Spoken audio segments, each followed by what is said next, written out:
नमस्कार दोस्तों, हमारे चैनल पर आपका स्वागत है। जय श्री कृष्ण, राधे राधे, हर हर महादेव। दोस्तों, आज हम सुनेंगे श्री गणेश जी की कथा। बोलिए श्री गणेश भगवान की जय। एक बार भगवान शंकर कहीं गए हुए थे। बहुत दिन बीत गए पर वह नहीं लौटे। पार्वती का मन किसी काम में नहीं लग रहा था। वे उदास रहने लगी थी। पार्वती को उदास देखकर उनकी सहेलियां बोली, लाओ तुम्हारे तेल उपटन कर दें। पार्वती ने मना कर दिया पर सहेलियों ने ना मानी।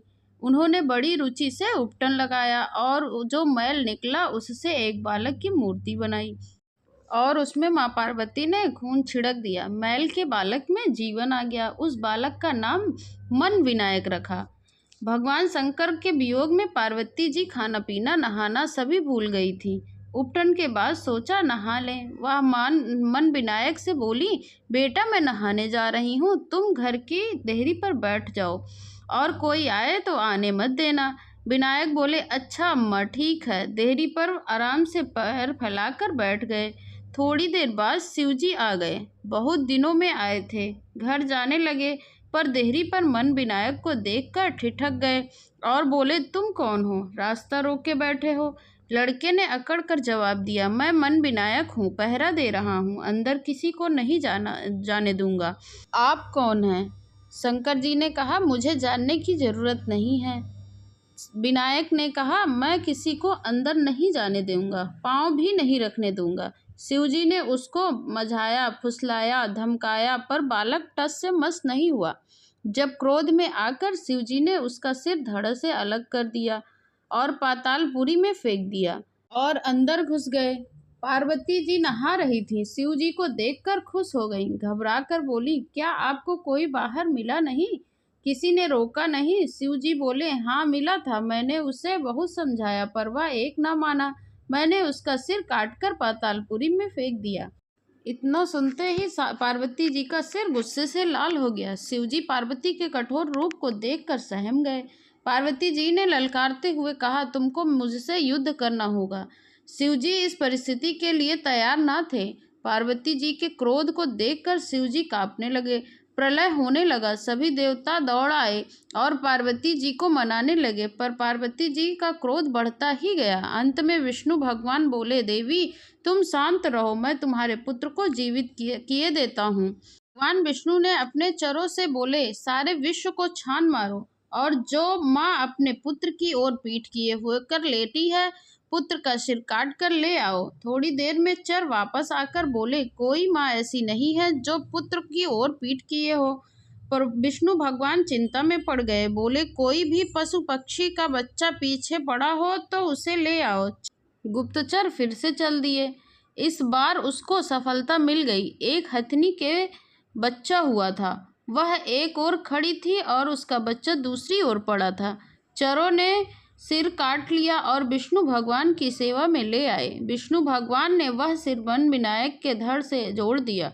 हाथी के सिर वाले मन विनायक उठकर खड़े हो गए। पार्वती जी का क्रोध तो शांत हो गया पर वह संतुष्ट नहीं हुई। उनका सुंदर मुख वाला बालक गजानन हो गया था। पर अब हो भी क्या सकता था। विष्णु जी ने पार्वती जी को समझाया, देवी क्रोध त्याग दो, तुम्हारा पुत्र बड़ा तेजस्वी होगा। विघ्न विनायक के रूप में मृत्यु लोक में इसकी पूजा होगी। किसी शुभ काम के आरंभ में इसी का स्मरण किया जाएगा।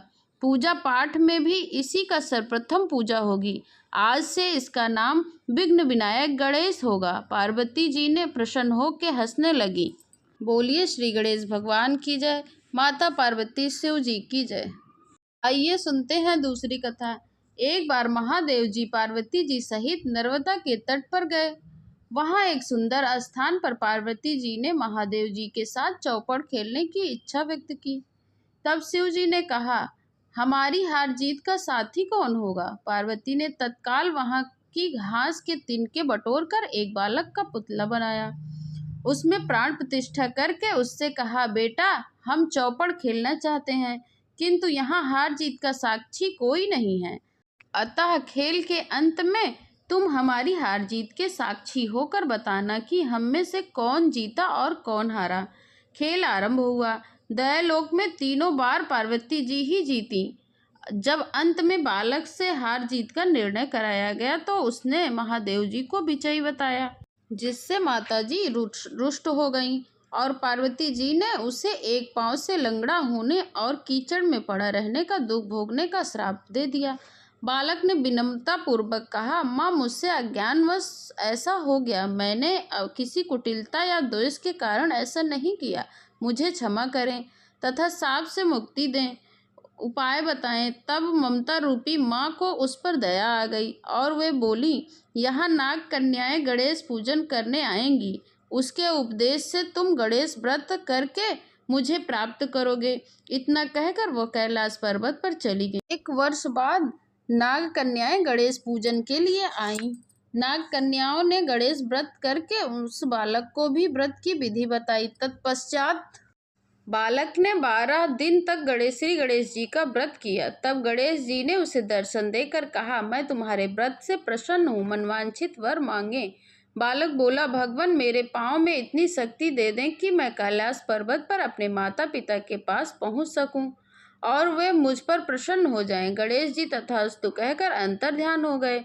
बालक भगवान शिव के चरणों में पहुँच गया। शिव जी ने उसे वहां तक पहुंचने की साधन के बारे में पूछा। तब बालक ने सारी कथा शिव जी को सुना दी। उधर उसी दिन अप्रसन्न होकर पार्वती शिव जी से विमुख हो गई थी।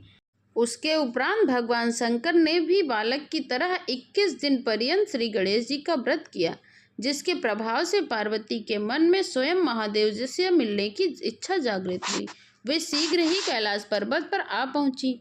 वहां पहुंचकर पार्वती जी ने शिव जी से पूछा, भगवान आपने ऐसा कौन सा उपाय किया जिसके कारण परिणाम स्वरूप मैं आपके पास भागी भागी आ गई। शिव जी ने गणेश व्रत का इतिहास बताया, उनसे कह डाला।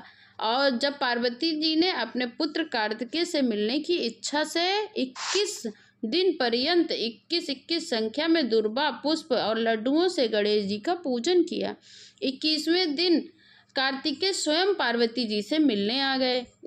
उन्होंने भी माँ के मुख से इस व्रत का महत्व सुनकर व्रत किया। कार्तिकेय ने वही व्रत विश्वामित्र जी को बताया। विश्वामित्र जी ने व्रत करके गणेश जी के जन्म से मुक्त होकर ब्रह्मा ऋषि होने का वर मांगा। गणेश जी ने उनकी मनोकामना पूर्ण की। हे श्री गणेश, जैसे सबकी मनोकामना पूर्ण करते हैं आप, वैसे सभी की मनोकामना पूर्ण करें। हे श्री गणेशाय नमः। ओम श्री विघ्नहर्ताय नमः। शिव पार्वती जी की जय।